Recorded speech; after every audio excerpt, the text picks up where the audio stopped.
রাসূলুল্লাহ সাল্লাল্লাহু আলাইহি সাল্লামের বয়স যখন ৬৩ বছর, তখন কি হয় সেটা আজকে আমরা জানবো ইনশাআল্লাহ।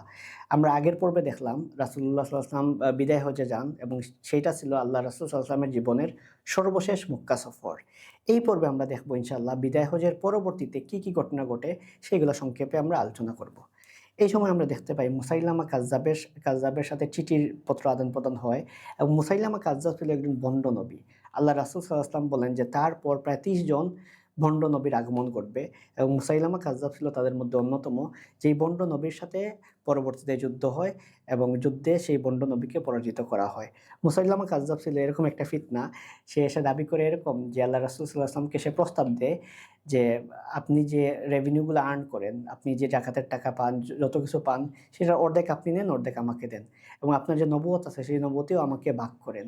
এটার অর্ধেক আপনি নেন, অর্ধেক আমাকে দেন।" নাউজুবিল্লাহ। আল্লাহ রাসূল সাল্লাল্লাহু আলাইহি ওয়াসাল্লাম ছিলেন সর্বশেষ নবী। উনার পর আর কোনো নবী আসবেন না। কিন্তু মুসাইলামা কাযযাব সে এমন অদ্ভুত প্রস্তাব দেয়, সেই অদ্ভুত প্রস্তাবটা তো রাসূলুল্লাহ সাল্লাল্লাহু আলাইহি ওয়াসাল্লাম মানেনই নাই। বরঞ্চ আল্লাহ রাসূল সাল্লাল্লাহু আলাইহি ওয়াসাল্লাম এমন কথা বলেন যে সে তার যে দূত পাঠায়, আল্লাহ রাসূল সাল্লাল্লাহু আলাইহি ওয়াসাল্লাম বলেন, এই যে তার অ্যাম্বাসেডর যারা আল্লাহ রাসূল সাল্লাল্লাহু আলাইহি ওয়াসাল্লামের সাথে সাক্ষাৎ করে, যদি ওই সময় ছিল সাধারণত যে অ্যাম্বাসেডর যারা, দূত যারা, তাদেরকে হত্যা করা যাবে না। তখন আল্লাহ রাসূল সাল্লাল্লাহু আলাইহি ওয়াসাল্লাম বলেন যে যদি এই টা না থাকতো তাদেরকে হত্যা করা হতো। তো তারা এমন অদ্ভুত উইয়ার্ড উইয়ার্ড শর্ত নিয়ে আসে যে উইয়ার্ড শর্ত তো মানার তো কোনো কারণই ছিল না। এবং মুসাইলামা কাযযাব সে আসলে ছিল একটা আঞ্চলিক লিডার এবং তার অনেক ক্যারিশমেটিক পাওয়ার ছিল, যার ফলে সে অনেক মানুষকে কনভিন্স করে। এবং পরবর্তীতে দেখা যায় যে মুসাইলামা কাযযাবের সাথে যে যুদ্ধটা হয়, সেই যুদ্ধটাতে মুসাইলামা কাযযাবকে হত্যা করা হয় এবং তাকে হত্যা করেন যে ওয়াহশী রাদিয়াল্লাহু আনহু, যিনি আল্লাহ রাসূল সাল্লাল্লাহু আলাইহি ওয়াসাল্লামের চাচাকে হত্যা করছিলেন, হামজা রাদিয়াল্লাহু আনহুকে হত্যা করছিলেন এবং সেইটার প্রতিশোধ হিসেবে, সেইটার মেক গুড করার জন্য উনি পরবর্তীতে মুসাইলামা কাযযাব তাকে হত্যা করেন। রাসূলুল্লাহ সাল্লাল্লাহু আলাইহি ওয়াসাল্লাম উনার ইন্তেকালের কয়েকদিন পূর্বে উসামা বিন যায়েদ রাদিয়াল্লাহু আনহুর নেতৃত্বে একটা বাহিনী প্রেরণ করেন এবং সেই বাহিনীটা ছিল রোমানদের বিরুদ্ধে একটা যুদ্ধের জন্য সেই বাহিনীটা যায় এবং সেই বাহিনী যেদিকে যায় সেইটা আমরা বলতে পারি যে বর্তমান যে ফিলিস্তিন, সেই ফিলিস্তিনের ওই একটা পার্ট, সেই পার্টটা বিজয় করার জন্য সেই বাহিনীটা যায়। ওসামা ইবনে যায়েদ রাদিয়াল্লাহু আনহুকে রাসূলুল্লাহ সাল্লাল্লাহু আলাইহি ওয়াসাল্লাম যখন সেনাপতি হিসেবে নিয়োগ দেন, তখন অনেকেই আপত্তি করেন।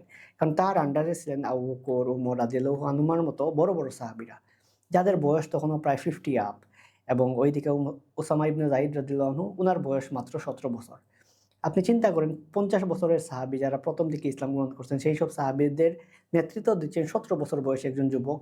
আমাদের সময় যদি তুলনা করেন, তিনি মাত্র হয়তোবা ভার্সিটির ফার্স্ট ইয়ার, সেকেন্ড ইয়ারে পড়েন। তো এরকম একজন মানুষ কিভাবে, যারা রিটায়ারমেন্টে চলে যাচ্ছেন, আমাদের সময় যদি এইজটা কম্পেয়ার করেন, কিভাবে এটা সম্ভব?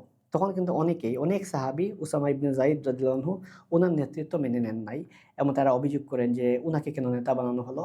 তখন আল্লাহ রাসূল সাল্লাল্লাহু আলাইহি ওয়াসাল্লাম একটা ভাষণ দিলেন। সেই ভাষণ দিয়ে বুঝাইলেন যে উসামা ইবনে যায়েদ রাদিয়াল্লাহু আনহু উনার মধ্যে নেতৃত্ব গুণ আছে এবং এজন্যই আল্লাহ রাসূল সাল্লাল্লাহু আলাইহি ওয়াসাল্লাম তাকে নেতা বানাইলেন। এবং সেটা বানানোর পেছনে আরেকটা কারণ ছিল যে উনার বাবা যায়েদ ইবনে হারিসা রাদিয়াল্লাহু আনহু উনি যে যুদ্ধে শহীদ হন, যাদের বিরুদ্ধে যুদ্ধ করে শহীদ হন, তাদের বিরুদ্ধে যখন আরেকটা বাহিনী আল্লাহ রাসূল সাল্লাল্লাহু আলাইহি ওয়াসাল্লাম পাঠান, সেই বাহিনীর সেনাপতি তিনি ওসামা ইবনে যায়েদকে বানান।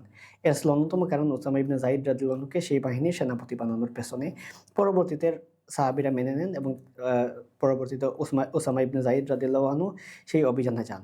কিন্তু অভিযানে যাওয়ার পথে যখন উনি কিছু দূর যাওয়ার পর শুনতে পেলেন আল্লাহ রাসূল সাল্লাল্লাহু আলাইহি ওয়াসাল্লাম অসুস্থ হয়ে পড়ছেন, তখন সেই জায়গায় থেমে থাকেন এবং উনি চিন্তা করেন যে আর যাবো কি যাব না। তো এটা পরবর্তীতে দেখা যায় আল্লাহ রাসূল সাল্লাল্লাহু আলাইহি ওয়াসাল্লাম এর ইন্তেকালের স কিছুদিন আগেই উনি আবার আসেন। আবার আসার পর আবার আল্লাহ রাসূল সাল্লাল্লাহু আলাইহি ওয়াসাল্লামকে জিজ্ঞেস করেন যাবো কিনা? তখন রাসূল সাল্লাল্লাহু আলাইহি ওয়াসাল্লাম আবার নির্দেশ দিন চলে যাইতে। পরবর্তীতে আল্লাহ রাসূল সাল্লাল্লাহু আলাইহি ওয়াসাল্লাম যখন ইন্তেকাল করেন, সাহাবীদের মধ্যে একটা কনফিউশন দেখা দেয় যে বাহিনীকে আল্লাহ রাসূল সাল্লাল্লাহু আলাইহি ওয়াসাল্লাম জিহাদের জন্য পাঠাইলেন, সেই বাহিনীটাকে আবার ফিরাই নিয়ে আসবেন কিনা সাহাবীরা বা আবু বকর রাদিয়াল্লাহু আনহু। তখন আবু বকর রাদিয়াল্লাহু আনহু বললেন যে, "আল্লাহ রাসূল সাল্লাল্লাহু আলাইহি ওয়াসাল্লামের সর্বশেষ নির্দেশ ছিল ওই বাহিনীটাকে পাঠানো। আমি খলিফা হওয়ার পর সেই বাহিনীকে কিভাবে আমি ফিরিয়ে আনবো?" অর্থাৎ আবু বকর রাদিয়াল্লাহু আনহু সেই বাহিনীকে আর ফিরিয়ে আনেন নাই এবং সেই বাহিনী যেভাবে ছিল সেভাবেই সেই বাহিনীকে অভিযানে পাঠান।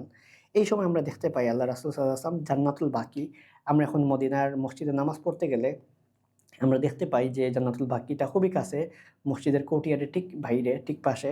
সেই জান্নাতুল বাকিতে আর রাসূলুল্লাহ সাল্লাল্লাহু আলাইহি ওয়াসাল্লাম কবর জিয়ারত করতে যান এবং সেই কবর জিয়ারতে গিয়ে উনি কবরবাসী ওইখানে যেয়ে দোয়া করেন যে, "শীঘ্রই আমরা তোমাদের সাথে মিলিত হব।"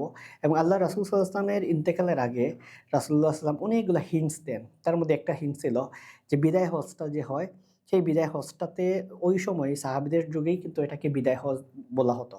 অর্থাৎ সাহাবীরা তখনও চিন্তা করতে পারেন না এটা বিদায় হজ কেন? কিন্তু যখন রাসূলুল্লাহ সাল্লাল্লাহু আলাইহি ওয়াসাল্লাম ইন্তেকাল করলেন, তখন কিন্তু অনেক সাহাবী রিয়ালাইজ করলেন যে এটা বিদায় হজ কেন বলা হতো? তখন তার মানে এটাই ছিল রাসূলুল্লাহ সাল্লাল্লাহু আলাইহি ওয়াসাল্লামের জীবনের শেষ হজ। তাছাড়া ওই সময় রাসূলুল্লাহ সাল্লাম ৬৩ টা উট জবাই করেন এবং সেটা ছিল উনার জীবনের উনার যত বছর জীবিত ছিলেন সেটার একটা ইন্ডিকেট এবং ওই সব বছরটা ছিল রাসূলুল্লাহ সাল্লামের ৬৩তম বছর। তার মানে এটাই ছিল আরেকটা ইন্ডিকেট এবং রাসূলুল্লাহ সাল্লাল্লাহু আলাইহি ওয়াসাল্লাম জান্নাতুল বাকিতে গিয়ে যে দোয়া করেন সেটাও কিন্তু আরেকটা ইন্ডিকেট ছিল। তো মোটামুটি রাসূলুল্লাহ সাল্লাল্লাহু আলাইহি ওয়াসাল্লামের জীবনের ৬৩ বছর বয়সে এই ঘটনাগুলা ঘটে।